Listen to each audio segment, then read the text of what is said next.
स्वागत है आपका पद्मेश न्यूज में। सबसे पहले एक नजर आज की हेडलाइंस पर। हर्षोल्लास से मनाया गया मकर संक्रांति पर्व, पर्यटक स्थलों पर रहा लोगों का जमावड़ा। सोमवार को भी होगी सूर्य देव की उपासना। डोटी बांध में बेटी को डूबने से बचाने के प्रयास में पिता की मौत। मकर संक्रांति पर बांध पहुंचे थे पिता पुत्री। नासिक की टीम बनी गोल्ड कप हॉकी टूर्नामेंट की विजेता।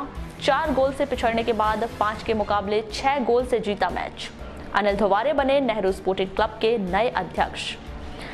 विश्रामपुर के पास सड़क हादसे में 3 लोग घायल। और क्षय और कुष्ठ रोग उन्मूलन कार्यक्रम में पिछड़ रहा जिला। प्रदेश के टॉप 20 जिलों की सूची में बालाघाट जिला नहीं बना पाया जगह। और अब समाचार विस्तार से। पूरे ब्रह्मांड के ऊर्जा के सबसे बड़े स्रोत सूर्यदेव की महा उपासना का महापर्व मकर संक्रांति जिला मुख्यालय सहित ग्रामीण अंचलों में पूर्ण विधि विधान के साथ मनाया गया। मकर संक्रांति के चलते सुबह से ही नदियों में लोगों का जमावड़ा देखा गया, जिसमें ज्यादातर लोग स्नान कर भगवान सूर्य को अर्घ्य देते नजर आए। इसके अलावा गर्रा उद्यान, बजरंग घाट, शंकर घाट, आमा घाट, शहर के विभिन्न गार्डन, जागपुर घाट सहित अन्य पर्यटन स्थल में लोग पिकनिक का लुत्फ उठाते नजर आए। वहीं बाजारों में भी विशेष रौनकें दिखाई दी। यह पर्व रविवार को आने से गर्रा उद्यान को छोड़कर लगभग सभी स्थलों व पर्यटन क्षेत्रों में लोगों का खासा उत्साह नजर आया। चूंकि गर्रा गार्डन में शुल्क वसूला जा रहा है, जिसके चलते पिछले वर्ष की तुलना में इस वर्ष लोगों की भीड़ कम ही दिखाई दी। विभिन्न घाटों व पर्यटक स्थलों में लोगों के पिकनिक मनाने का यह सिलसिला देर शाम तक देखा गया और लगभग सभी स्थलों में सुरक्षा बलों की खासी व्यवस्था नजर आई। इसके अलावा शहर के विभिन्न मंदिरों में श्रद्धालुजन पूजा पाठ व दान दक्षिणा करते नजर आए।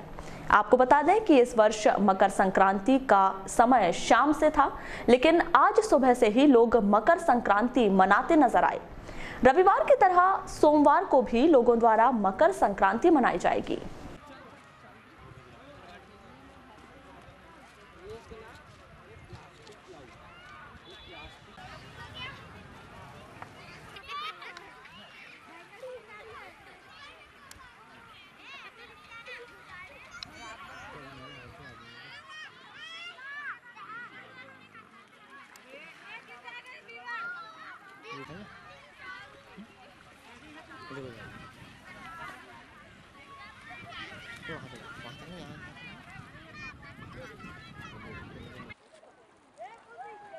अपन भी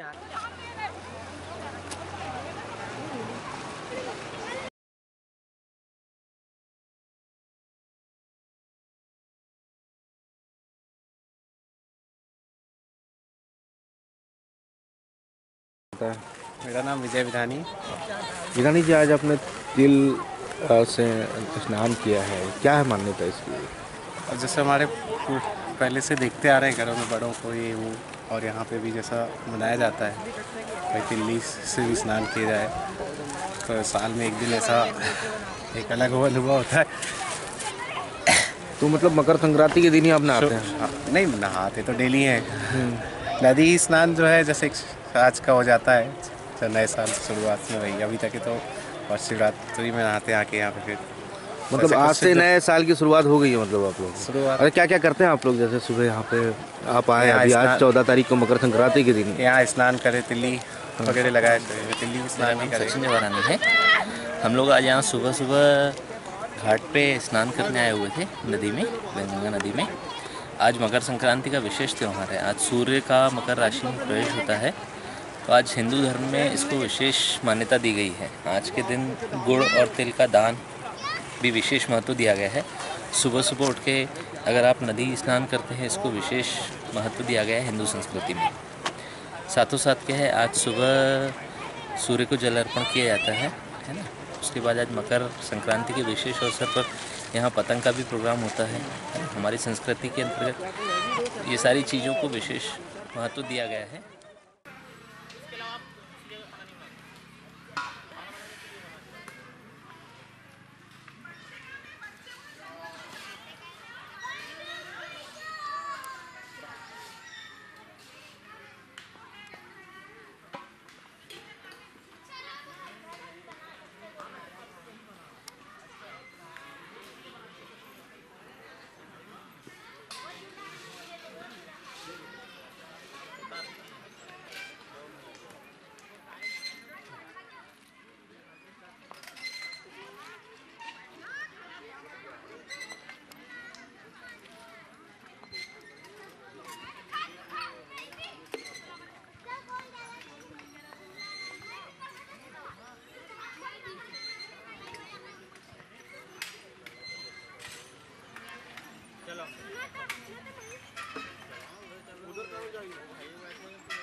वारासिवनी में भी मकर संक्रांति का पर्व हर्षोल्लास से मनाया गया।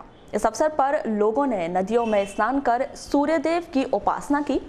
मकर संक्रांति पर्व पर पिकनिक फेस्टिवल होने के चलते लोगों ने पर्यटक स्थलों पर जाकर पिकनिक का आनंद भी लिया। नगर के गांधी बाल उद्यान में दिन भर बच्चों और उनके पालकों का जमावड़ा देखा गया। वारासिवनी क्षेत्र के ग्राम खापा में श्रीमद् भागवत कथा का आयोजन किया जा रहा है। यहाँ वृंदावन से पधारे आचार्य द्वारा बहुत ही रोचक अंदाज में इस संगीतमय भागवत कथा का वाचन किया जा रहा है। और कर लो संतों के साथ मजाक, और कर लो संतों का अपमान। प्रभु अब क्या करें? बोले जाओ उससे मित्रता कर लो। मित्रता? हाँ, प्रभु पिट पिट के आ रहे हैं उनसे भी। हम हिम्मत नहीं है। भगवान बोले ऐसी वैसी मित्रता थोड़ी ना, एक चूहा और एक सांप की तरह। देवता बोले प्रभु समझे नहीं, चूहा और सांप की तरह मित्रता कैसी? ये यहाँ पर जो कथावाचक आए हैं ये वृंदावन धाम से आए हैं और इनका नाम है ललित वल्लभ नागार्ज और इनका पहले भी इनके पिताजी का यहाँ पर कथा हो चुका है और इनसे यहाँ के बहुत सारे भक्त जुड़े हुए हैं, इसलिए इनको ही इनने लोगों ने प्राप्त किया कि इन्हीं की कथा यहाँ पर कराएंगे। मैंने कथा में क्या बताया जा रहा है भक्तों को? कथा में श्रीमद् भागवत के गीता के महत्व के संबंध में पूरा विस्तार से बताया जा रहा है। विनगंगा नदी के ढूटी बांध में बेटी को बचाते समय पिता की बांध में डूबने से मौत हो गई। मृतक शारिक खान सिवनी निवासी बताया गया है।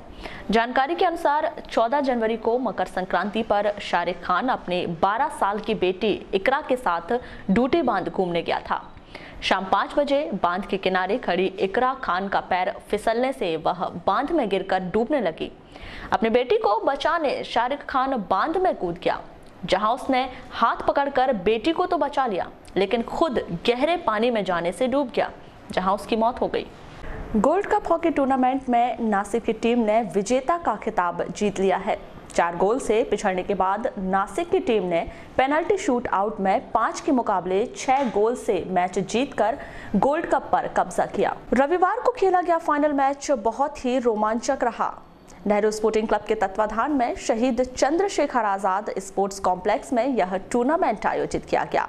फाइनल मैच में कृषि मंत्री गौरी शंकर बिसेन, नगर पालिका अध्यक्ष और नेहरू स्पोर्टिंग क्लब के नए अध्यक्ष अनिल धोवारे, निवृत्तमान अध्यक्ष राजेश पाठक, जिला भाजपा अध्यक्ष रमेश रंगलानी सहित अनेक गणमान्य नागरिक प्रमुख रूप से उपस्थित रहे। मैच के शुरुआती दौर में राउरकेला की टीम हावी रही। हाफ टाइम तक राउरकेला की टीम ने एक के बाद एक 3 गोल कर 3-0 की बढ़त ले ली थी। राउरकेला की टीम ने पहला गोल पेनाल्टी कॉर्नर से किया। इसके बाद दूसरा फील्ड गोल हुआ, जिस पर नासिक की टीम ने आपत्ति ली, लेकिन थर्ड एक्वायर ने आपत्ति नामंजूर कर दी। हाफ टाइम के बाद फिर एक गोल कर राउरकेला की टीम 4 गोल से आगे हो गई, लेकिन इसके बाद नासिक की टीम ने मैच में वापसी करते हुए एक के बाद एक 3 गोल दागकर मैच को रोमांचक कर दिया। यहां तक कि नासिक की टीम ने खेल के अंतिम क्षणों में गोलकीपर को बाहर कर उनके स्थान पर दूसरा खिलाड़ी लाकर उसे फील्ड में उतारा, जिसका फायदा उसे मिला। हालांकि बिना गोलकीपर के नासिक की टीम को खेलते देख लोग आश्चर्य में भी रहे। इधर खेल खत्म होने के लिए कुछ ही क्षण बचे थे, तभी नासिक की टीम को एक पेनाल्टी कॉर्नर मिला, जिसके बाद मैच खत्म हो गया। लेकिन पेनाल्टी कॉर्नर मैच के दौरान ही मिला था, इसीलिए यह पेनाल्टी कॉर्नर हुआ और नासिक की टीम 4-4 गोल से बराबरी पर आ गई। इस पर पेनाल्टी शूट आउट हुआ और नासिक की टीम ने 5 के मुकाबले 6 गोल से मैच जीतकर गोल्ड कप पर कब्जा कर लिया। नासिक की टीम ने 4 बार की विजेता राउरकेला की टीम को पराजित किया। हरिलाल जी तिवारी, स्वर्गीय बाबूलाल जी तिवारी, ये सब याद आते हैं। स्वर्गीय हमारे सीताराम जी जायसवाल, ऐसे कितने नाम लूं मैं। हमारे इतिहास है ये 82 साल का। और 82 साल के इतिहास में मैंने इस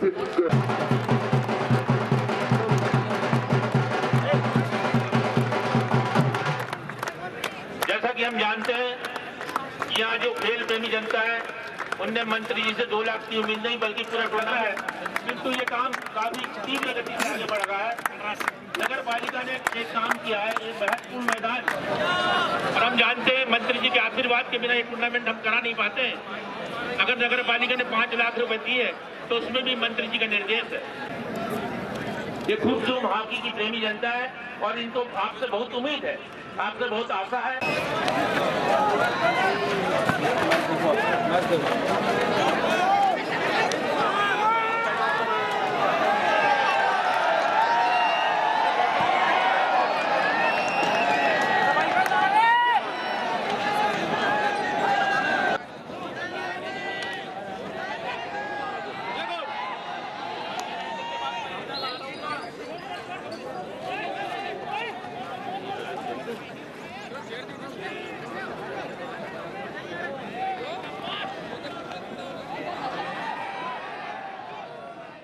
आसमानी कलर की जर्सी पर तेल राउंड की लकड़ी खेल रही है।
बहुत अच्छा खेल।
समापन अवसर पर नासिक की टीम को गोल्ड कप और 1 लाख रुपए का पुरस्कार दिया गया। वहीं उप विजेता राउरकेला की टीम को ट्रॉफी और 51,000 रुपए इनाम के रूप में दिए गए। इधर मैच शुरू होने से पहले नेहरू स्पोर्टिंग क्लब के निवृत्तमान अध्यक्ष राजेश पाठक ने नए अध्यक्ष के लिए अनिल धुवारे के नाम की घोषणा की, जिसका सभी ने समर्थन किया और नए अध्यक्ष के रूप में अनिल धुवारे का स्वागत किया गया। मुख्य अतिथि कृषि मंत्री श्री बिसेन ने अपने संबोधन में घोषणा की कि वह अगले वर्ष से इस टूर्नामेंट के लिए 2 लाख रुपए की राशि देंगे। और दोनों हमारी टीमें, वासिम की टीम और राउरकेला की, सभी को बहुत बहुत शुभकामनाएं। और ये हमारा स्वर्गीय नारायण सिंह स्मृति अखिल भारतीय स्वर्ण कप हॉकी प्रतियोगिता जो नगर पालिका परिषद और पूरे बालाघाट के खेल प्रेमियों के संयुक्त तत्वाधान में होता है, उसका आज 41वां स्मृति वर्ष है। मैं इस अवसर पर इस नेहरू स्पोर्टिंग क्लब के अभी निवृत्त हुए हमारे अध्यक्ष राजेश पाठक जी और जिन्होंने अभी अपना दायित्व नए अध्यक्ष अनिल धुवारे जी को दिया, इन दोनों को और इनकी पूरी टीम को शुभकामनाएं देना चाहूंगा, बधाई देना चाहूंगा। हम सब मिलकर के बालाघाट के गरिमामय इतिहास को चिरंजीवी रखेंगे और बालाघाट में जो अखिल भारतीय हॉकी की प्रतियोगिताएं होती हैं, यह अनवरत जारी रहेगी। प्रत्यक्ष और अप्रत्यक्ष रूप से जिन लोगों ने सहयोग किया उन सबका अभिनंदन, आप सबका स्वागत। वंदे मातरम, भारत माता की जय। आप सबको। वहीं निवृत्तमान अध्यक्ष राजेश पाठक ने पूरे टूर्नामेंट के दौरान मिले सहयोग पर आभार दर्शाया। पिछले 7 बरस से लगातार उत्तरोत्तर नेहरू स्पोर्टिंग क्लब को और इस हॉकी के विशाल आयोजन को मिलते चला आया है, लेकिन नगर पालिका के जब अध्यक्ष हमारे छोटे भाई अनिल धुवारे अध्यक्ष की कुर्सी में विराजमान हुए तो उसके बाद वो सहयोग और भी ज्यादा इस आयोजन को मिलते आया। आपको मालूम हो कि इस बार नगर पालिका परिषद की ओर से इस आयोजन को सफल बनाने के लिए नगर पालिका की ओर से 5 लाख रुपए का चेक प्रदान किया गया है। मैं चाहूंगा कि सब लोग करतल ध्वनि से नगर पालिका परिषद की पूरी टीम का, हमारे छोटे भाई और कर्मठ युवा अध्यक्ष अनिल धुवारे का हृदय से अभिनंदन और स्वागत तालियां बजाकर करें। हमारे बीच उपस्थित हमारे नेहरू स्पोर्टिंग क्लब के संरक्षक ऋषभ वैद्य जी, हमारे बीच उपस्थित नेहरू स्पोर्टिंग क्लब के नए अध्यक्ष अनिल धुवारे ने कहा कि वह सभी के सहयोग से कार्य करेंगे। पाठक जी ने बहुत बड़ा प्रभाव अपना मुझे दिया, लेकिन जैसा सहयोग उनको सभी का मिलते रहा वैसा ही सहयोग मुझे भी आप सभी का मिलेगा, तो ही मैं काम कर पाऊंगा। आप सभी लोगों को दोनों हाथ जोड़ के प्रणाम करता हूँ। धन्यवाद। जय हिंद, जय भारत। मैच जीतने के बाद नासिक टीम के कप्तान बलराज सिंह ने पद्मेश न्यूज से चर्चा करते हुए कहा कि इस जीत का श्रेय यहां के ग्राउंड को है। 4 गोल से पिछड़ने के बाद सेकेंड हाफ में ट्रैकिंग जोन का अटैक का प्लान बनाया गया था और उसमें वे सफल भी हुए।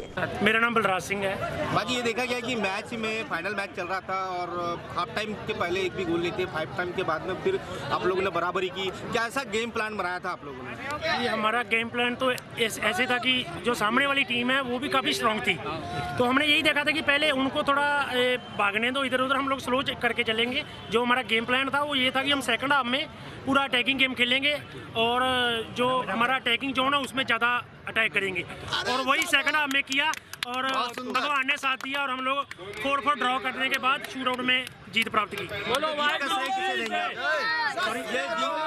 जीत का श्रेय किसे देंगे आप? जैसे देखा गया है कि राउरकेला 4 बार की विजेता रही है, इस बार आप लोग उनका। तो इस जीत का मैं श्रेय जो है इस क्राउड को देता हूँ, और ये जो बालाघाट की पब्लिक है और ये जो क्राउड है, इन्होंने मेरे को पहले ही बोला कि भाई बालाघाट जो है राउरकेला जो है 5 बार इधर विनर हुई, उनको हराने वाला कोई नहीं अभी तक। तो मैं बोला कि इस बार ये उल्टबार होगा, इस बार नासिक इधर विनर होगी, और साईं बाबा ने, वाहिगुरु ने वो हमारी सुनी और हम लोग आज विनर हुए इधर। सर हमारे यहाँ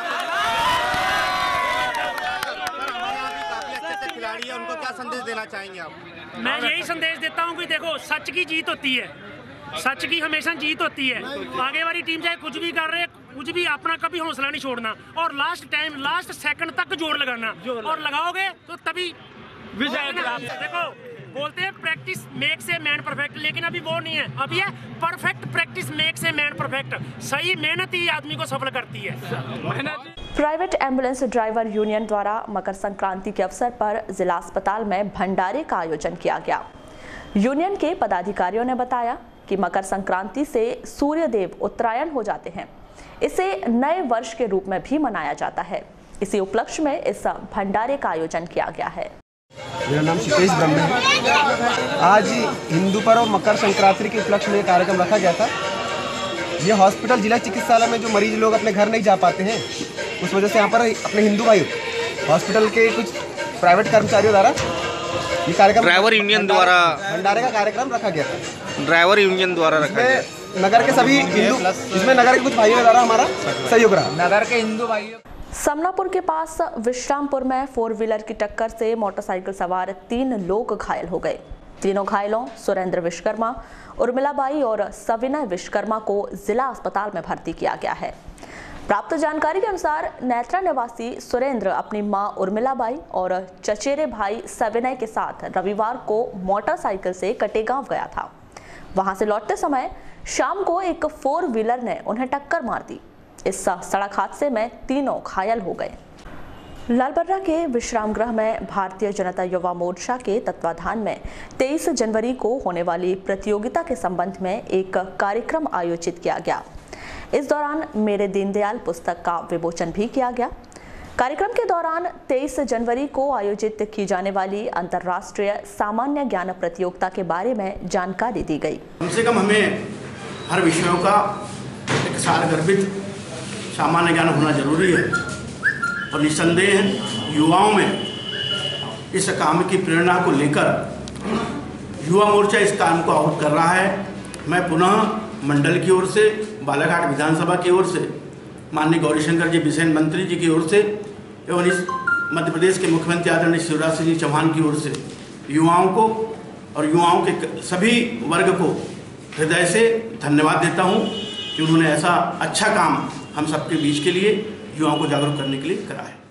प्रदेश में क्षय रोग और कुष्ठ रोग के मरीजों की संख्या में लगातार इजाफा हो रहा है, जिसके उन्मूलन को लेकर जमीनी स्तर पर अब तक ठोस कदम नहीं उठाए गए हैं। आपको बता दें कि प्रदेश में कुष्ठ रोग के 7,500 मरीजों का चिन्हांकन पिछले वर्ष किया गया था। वहीं क्षय रोग उन्मूलन को लेकर मरीजों की पहचान किए जाने की प्रक्रिया भी अब तक गति नहीं पकड़ पाई है। जिले में क्षय रोग उन्मूलन को लेकर 1 जनवरी से 31 दिसंबर तक कैलेंडर के आधार कार्यक्रम चलाए जाते हैं, लेकिन जिले में मरीजों के चिन्हांकन की प्रक्रिया गति नहीं पकड़ पाई है, जिसके चलते बालाघाट टॉप 20 जिलों में भी टीबी रोग के उन्मूलन में अपना स्थान नहीं बना पाया है। अब भी 10,000 की जनसंख्या में टीबी का एक मरीज शामिल है। वहीं जिले के ग्रामीण अंचलों में मरीजों के चिन्हांकन की जवाबदारी जिन कर्मचारियों को दी गई है, वे इस कार्य के अलावा भी अन्य स्वास्थ्य सेवाओं को संपादित करते हैं। हाल ही में जिला प्रवास पर आए कुष्ठ और क्षय रोग विभाग के डिप्टी डायरेक्टर SS भूषण ने इस संबंध में बताया कि प्रदेश में 10-11 जिले ऐसे हैं जहां कुष्ठ और क्षय रोग उन्मूलन का कार्य बाकी है, जिसे गति दी जाएगी। डिप्टी डायरेक्टर श्री भूषण ने कहा कि जिले में क्षय रोग उन्मूलन कार्यक्रम धीमी गति से चल रहा है, जिसकी गति को बढ़ाने का प्रयास किया जाएगा। क्योंकि वो टीबी के हिसाब से हमारे 1 जनवरी से 31 दिसंबर तक का कैलेंडर ईयर मानते हैं, तो वो भी हम अभी करवा रहे हैं, जिससे कि हमारे जब स्टेटस छपे गवर्नमेंट इंडिया से, तो हमारी ये डाटा बालाघाट का पीछे ना रहे, उसमें देखने लगे। सर लेप्रोसी क्या? हाँ, लेप्रोसी क्या है हमारे प्रदेश में? लेप्रोसी के जो मरीज हैं वो पिछले साल हमने जो है 7,500 ढूंढे थे, और 7,500 में से अपन ये माने कि हमारे 40 जिलों में जो हम चाहते हैं कि 10,000 पर एक से ज़्यादा मरीज न हो, ये अभी जनवरी में 4 जिलों में है, फरवरी में 5 जिलों में, 19 जिलों में हमने अभी सर्वे अभी चलेगा हमारा। घर घर जाकर हम 19 जिलों में अभी कराने वाले हैं जनवरी से अप्रैल तक। उसके पीछे उद्देश्य क्या है कि जो स्टिग्मा से जो मरीज घर में अपनी छिपा रहा है, तो हम उसके घर तक ही अपने जानकार लोगों को भेज रहे हैं, NMS को, जिससे वो हमारे उपचार पे आए और उसके अंदर जो विकृति है उसको अपन रोकने का हम ये चाहते हैं कि 2018 तक अपने प्रदेश से अपन इसको एलिमिनेशन करने की स्थिति में आ जाए, ऐसा प्रयास अपना।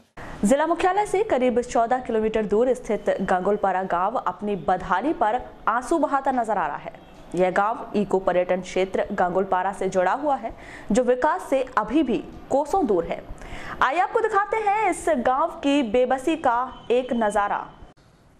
भले ही हमारी केंद्र व राज्य सरकार सबका साथ सबका विकास कहने की बात करती हो, भले ही विभिन्न शासकीय योजनाओं के तहत समाज के अंतिम छोर में बैठे हुए व्यक्ति को शासकीय योजनाओं का लाभ दिलाए जाने की बात कही जा रही हो, लेकिन यह बात और विकास के वादे जिला मुख्यालय से महज 14 किलोमीटर दूर स्थित गांगुलपारा ग्राम में खोखले नजर आते हैं। यह बात हम नहीं कह रहे हैं, बल्कि यह बात यहाँ के हालात बता रहे हैं। प्राकृतिक की गोद में बसा गांगुलपारा गांव अपनी बदहाली पर आंसू बहाता नजर आ रहा है। जंगलों के बीच बसे इस गांव को अब तक प्रधानमंत्री सड़क योजना का लाभ भी नहीं मिल पाया है, जिसके चलते यहां गांव तक पहुंचने के लिए उबड़ खाबड़ और पथरीले रास्तों से होकर गुजरना पड़ता है।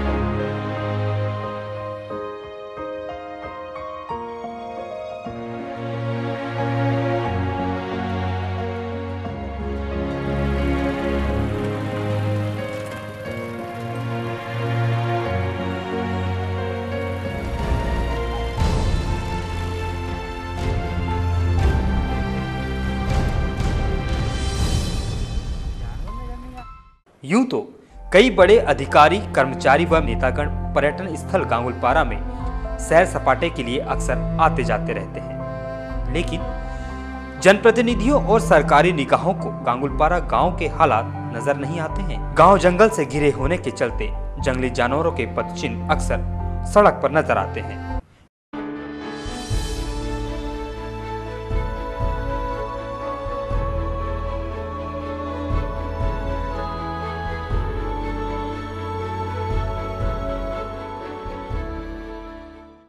गांगुलपारा गांव की आबादी 130 के आसपास है। गांव वालों की प्यास बुझाने के लिए 3 हैंडपंप लगाए गए हैं, लेकिन पानी में अभ्रक की मात्रा ज्यादा होने के चलते लोग सातनारी जलाशय के झिरिया का पानी पीने के लिए मजबूर हैं।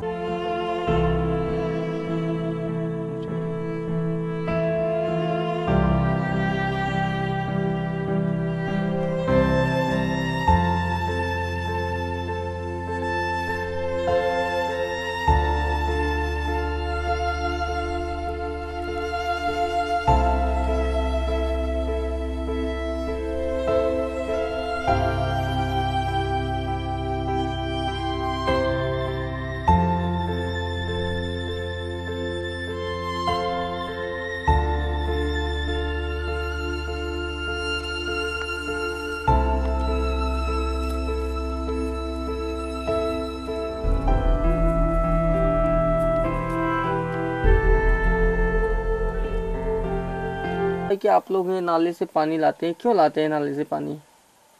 वहाँ का पानी अच्छे लगते है। अच्छा, टेस्टी पानी रहता है। तो काय में यूज करते हैं पीने का पानी? वहाँ का पीने के लिए भी और कपड़े वपड़े सबके लिए वहीं का पानी यूज करते हैं।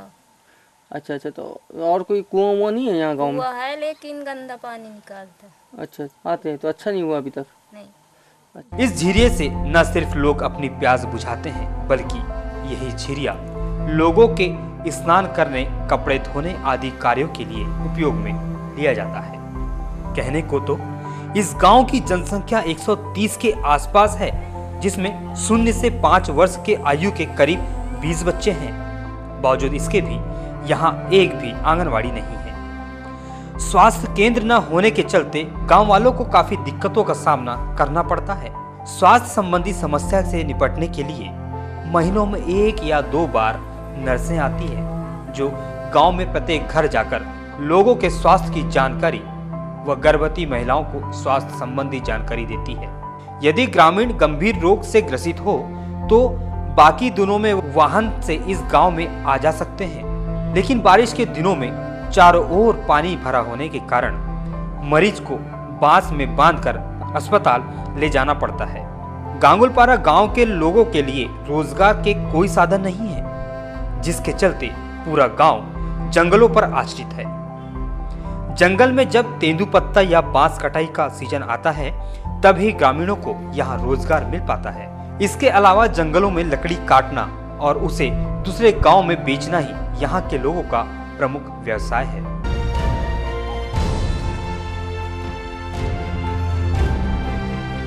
गांव में रोजगार के साधन क्या है? रोजगार के साधन हमारे यहाँ नहीं है जी, वो पहाड़ी चढ़ नहीं सकती हम। अब उम्र हो गया, कहाँ से पहाड़ी चढ़ेंगे, काम धंधा कुछ नहीं। तो फिर परिवार का पालन पोषण कैसे होता है? कैसे भी मुसीबत से जीवन पालन करते। अच्छा ये बताइए कि और शासकीय योजनाओं के तहत कुछ काम नहीं करते क्या आप लोग? जैसे कि तेंदुपत्ता हो गया। तेंदुपत्ता तो तोड़ते हैं सर। तोड़ते हैं हाँ, सीजन में? हाँ सीजन में। उसके बाद ये आती है हमारे बांसकूप आती है तो उसमें हम कर नहीं सकते। इसके अलावा कुछ काम नहीं है यहाँ? कुछ नहीं है सर। यूं तो प्रत्येक क्षेत्रों की अपनी अलग पहचान और फैशन होता है, लेकिन इस गांव के ज्यादातर युवाओं में सर पे रुमाल बांधना और सीमेंट की बोरी के धागों से बनी लच्छियों को पहनने का अपना अलग फैशन है। गांव के ज्यादातर युवा इसी अंदाज में गांव में घूमते फिरते दिखाई देते हैं।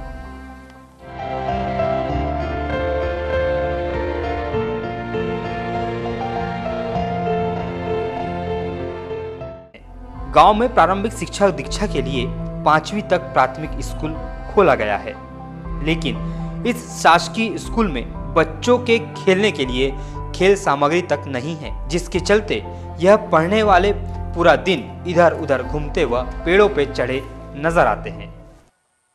आंगनबाड़ी पढ़ते हैं बच्चे करीब 15-16 बच्चे होंगे सर, यानी 5 वर्ष से कम वाले जो हैं हमारे यहाँ पे, लेकिन आंगनबाड़ी की सुविधा यहाँ नहीं है।